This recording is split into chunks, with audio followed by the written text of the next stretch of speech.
Welcome once again to the Radical Imagination. I'm your host, Jim Vrettos.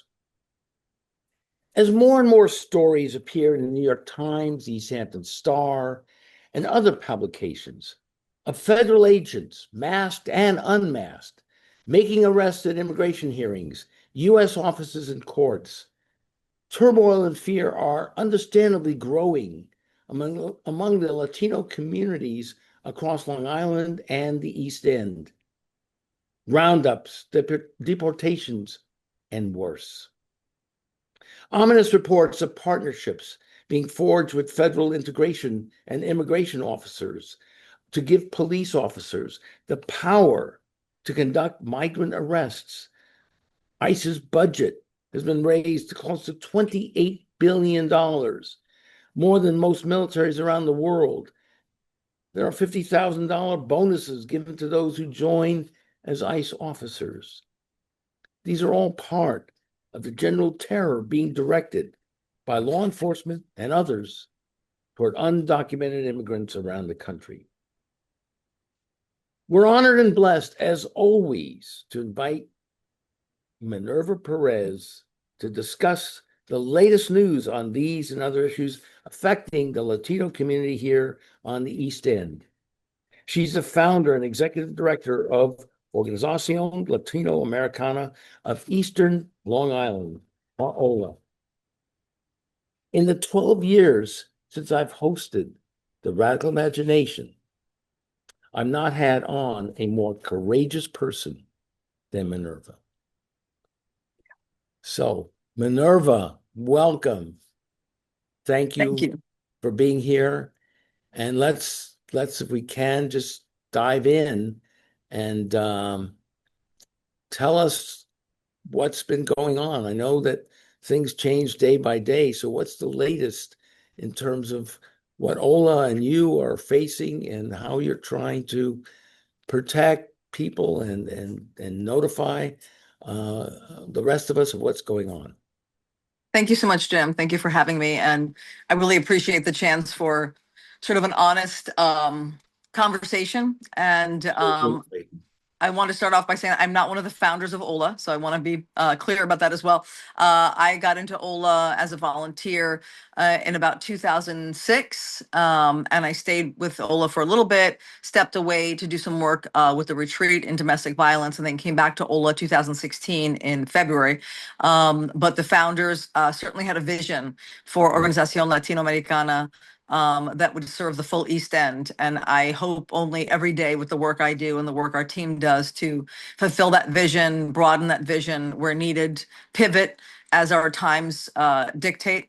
And right now our time is dictating a very specific kind of compassion, bravery, resilience, perseverance, honesty, a desire to have accountability.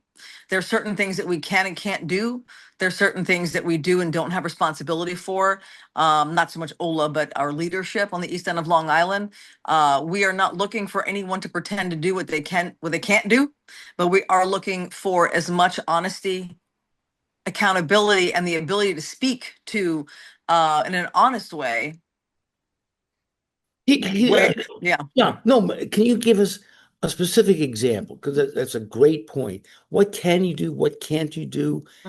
Give us a specific example of the struggles that you're.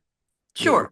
Well, what the thing I'll just say, the final sentence that I want to finish was just that we are looking for leadership and the institutions that lead out here in the East End of Long Island to be able to speak very honestly about not what they can't do. I mean, certainly what they can't do, and also what they wish to do, what they are trying to do to address some of the needs that we have right now. And those needs are not only filtering down onto our Latino members of our community. We are less safe as an East End of Long Island because of the actions that are happening, because of the fear that exists for very good reason. We are less safe. We are less healthy.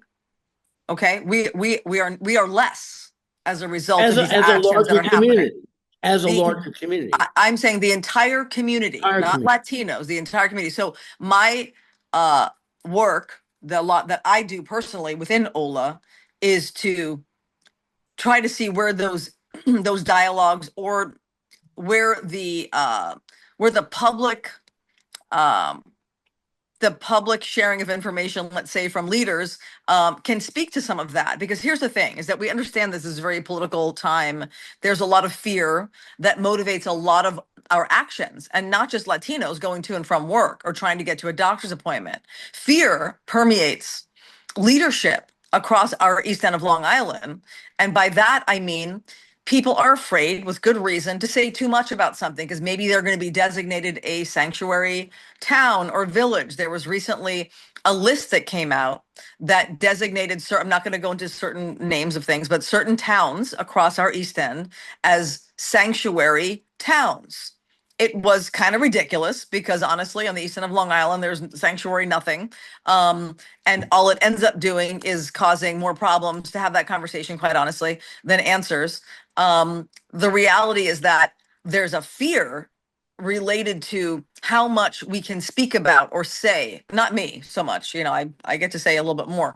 But when we see that even our very powerful structures out here are operating with this kind of undertone of fear, we have to recognize that we are not as safe or healthy as we could be. So I want to make that point. So fear is not only among the most vulnerable folks across our East End that are Latino or not fully documented, or documented, but they look like maybe they're not documented because evidently it's a look thing. Fear is also permeating some of the decision making that happens, some of the public statements that are happening from our either whether they be elected officials, whether they be institutions. It's important to note that. So a very specific example might be that when we have ICE actions that are happening out here, whether they are targeted, which doesn't mean they're okay. A targeted ICE action doesn't mean that, oh, they got the rapist or they got the murderer. Doesn't mean that at all.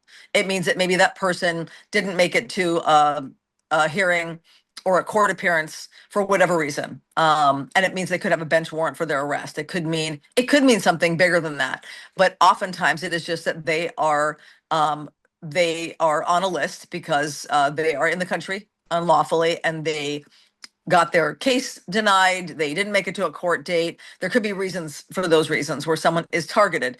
It could also be that they are targeted because they are a violent felon. What's interesting in the East End of Long Island is that we have police blotters. We have information about things that no one even needs. Who stole someone's potted plant off their porch? Yeah. That makes it to the police blotter. Right.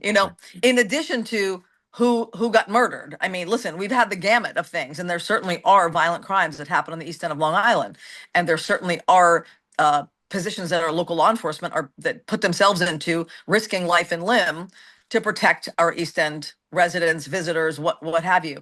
But the fact that what has changed is now we don't have access to any of that information, and not when we're talking about ongoing investigations. We often don't have that. But now suddenly there's a sort of like an iron curtain that gets pulled in front of actions that happen that involve masked people with semi-automatic rifles coming into town to, do justice and take people and what have you. If that's a case where you've got a violent criminal that you've taken, you should not have to hold that back too much. That, we've had that information shared with us in the past when actions have happened. By the police? You're talking By whomever. If it's the police speaking for whatever agency has come in to do that work, whether it's the FBI, whether it's the marshals, whether it's ICE, whoever it might be. There has been in the past more transparency in relation to armed people coming into a town to take somebody out.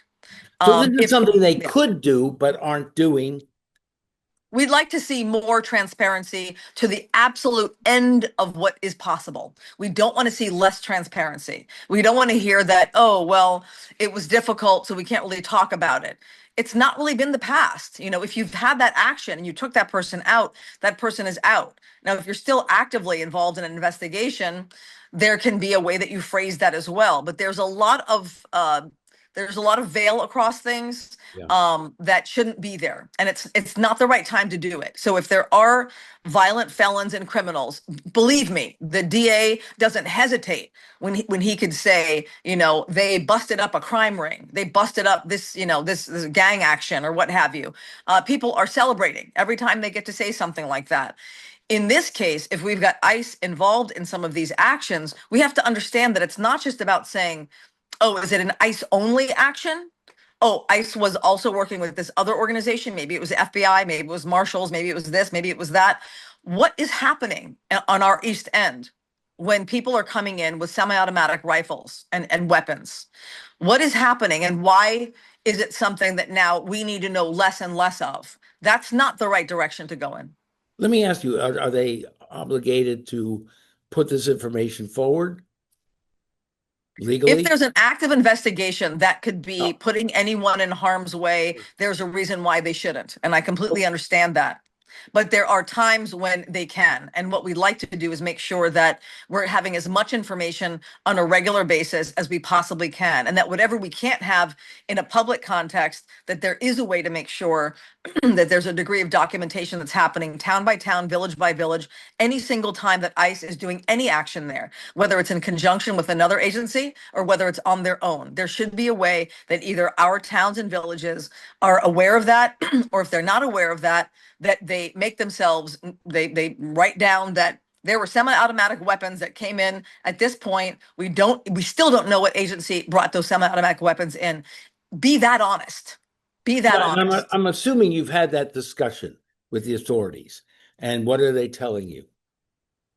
What we see is that it's not, we see that our elected officials don't necessarily feel that they are on strong enough ground to do what they normally might do. I mean, our usual protocols of sharing information with the public so that everyone feels that there's a public safety need and inquiry that's being met. If they're changing their protocols and how they communicate with the public, this is the concern. Why is that being changed? So what we're trying to do is have conversations about what inherently is shifting in our leadership that doesn't allow them to speak.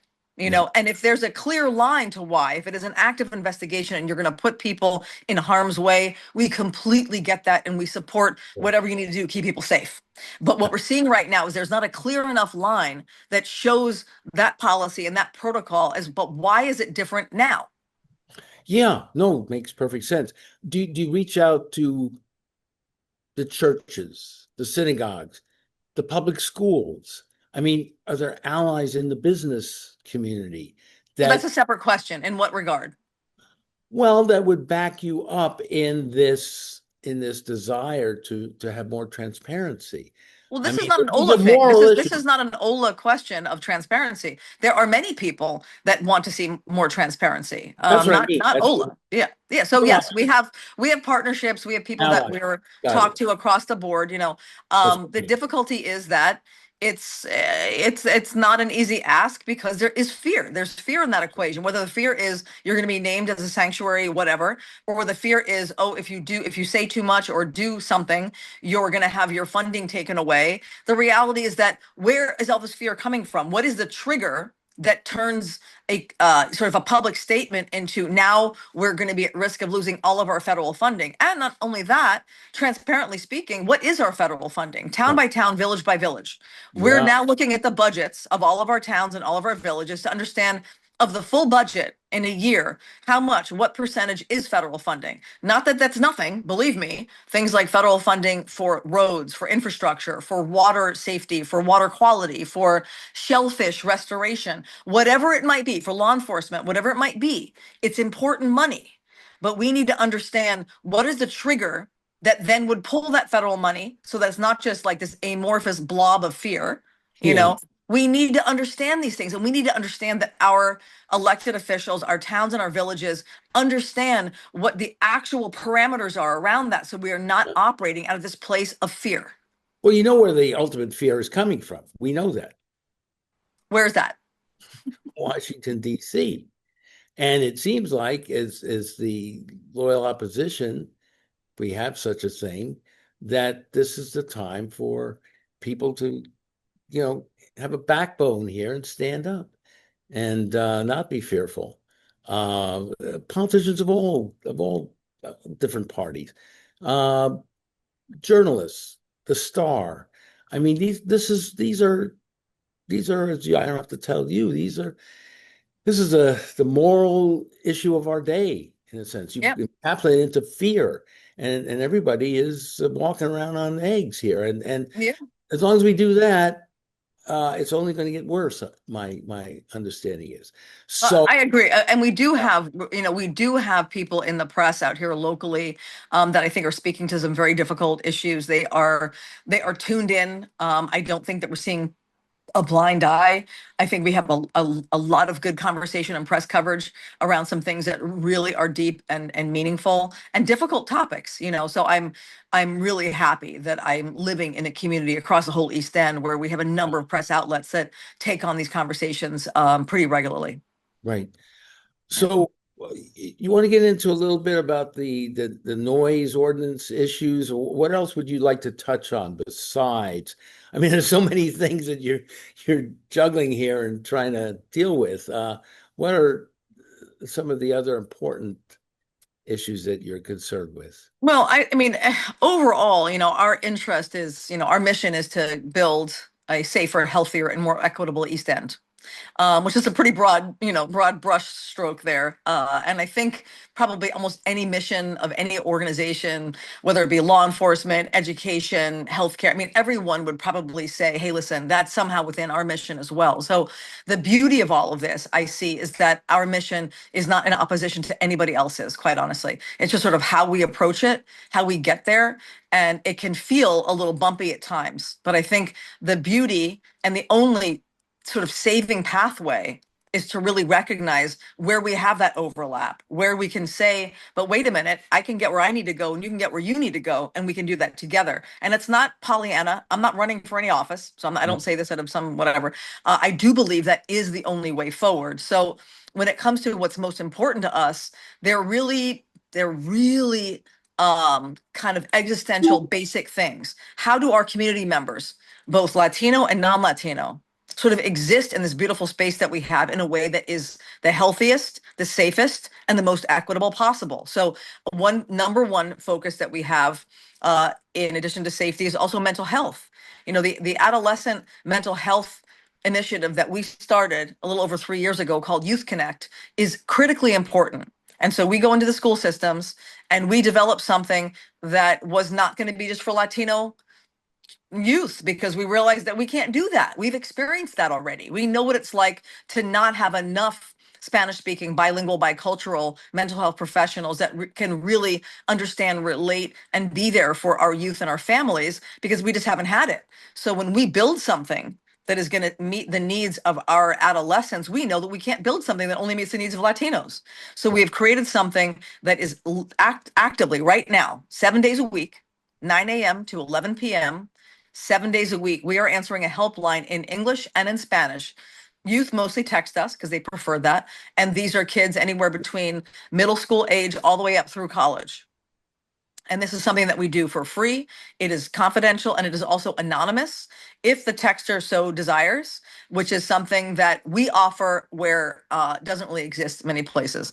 And we do that from a local perspective. So I have a dedicated team of 6 people only dedicated to youth and adolescent mental health. We go into the schools. We go classroom by classroom, never assembly style. So we're giving presentations to youth on mental health access points, on building networks, on sort of understanding the support systems that may already exist around them. And sometimes they do. And sometimes, for whatever reason, that youth doesn't feel that they have access to that support system that an adult or an institution might absolutely stand on and say, but they have this, they have this, they have that.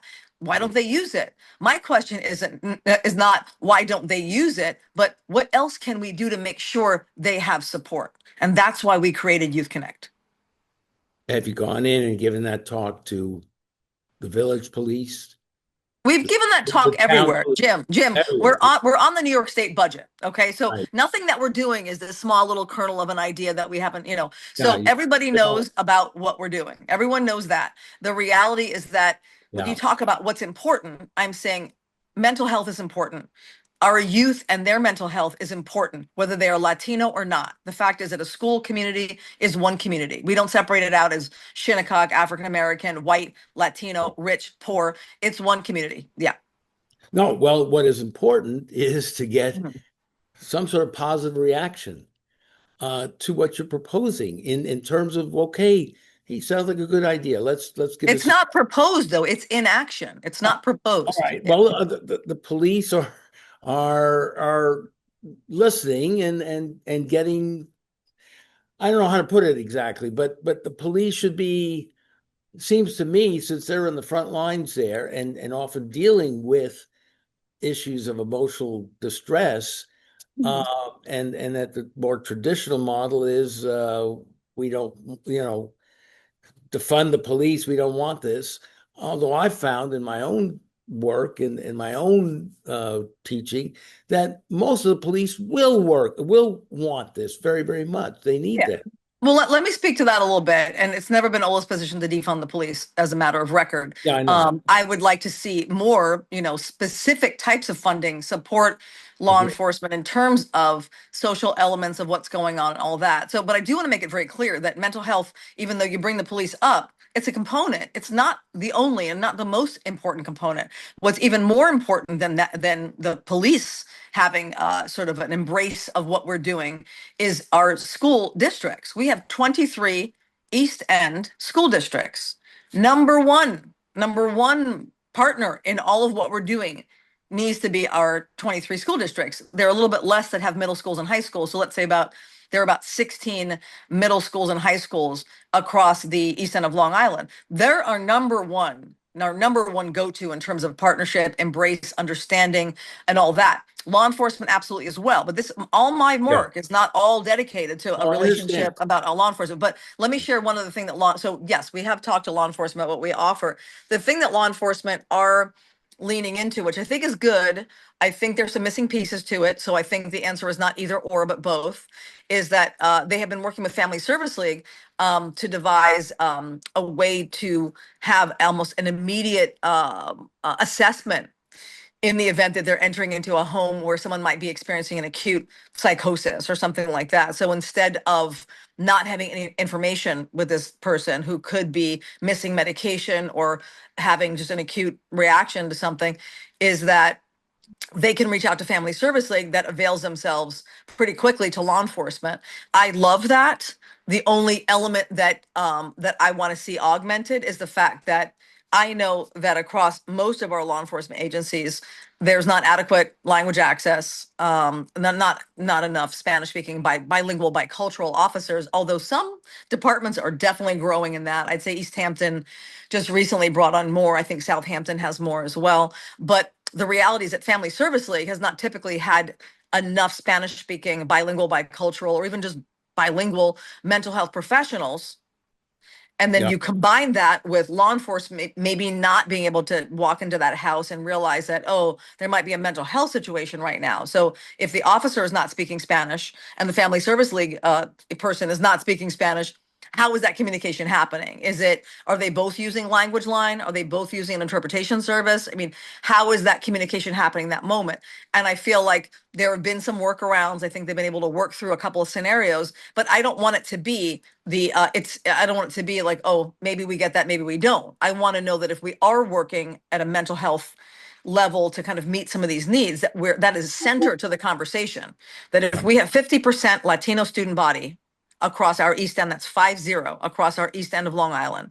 And let's say you're encountering, whether it's an adult or youth that might be having a mental health breakdown, that there is not even a question that you can meet the need in the same way in English, you can meet that need in Spanish. And that needs to be, I need someone to say that as a fact, not as a maybe, or if we can, we'll do the best we can. We can't be there right now, especially right now. We need to be able to meet these needs. Through the budget and physical needs as well. The natural is to coordinate this with the medical field, the various health centers, the hospital, Mhm. right? I mean, this is you're doing your homework. I know you're all over the place trying to do this. It's part of this enormous puzzle. It's all part of the puzzle. I mean, the Yeah. reality is that until, we even with Northwell's doing some great stuff. They're stepping into a space that we need them to step into, right here in the Peconic or the Riverhead space that they have in terms of behavioral health and mental health and maybe substance. I forget, definitely substance as well.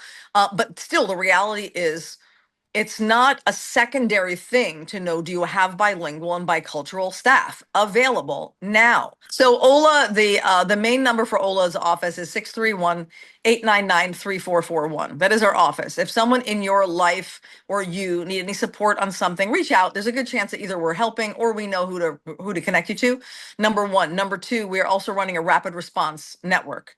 And if you're Yes. interested in that, you will text 631-500-5001 to learn more information about that. And we'll leave it at that. Minerva, we'll do Yeah. this again. God bless. Thank you so Thank much. you, Jim. Thank you. All Have a right. great day. Stay safe. You too. Take care.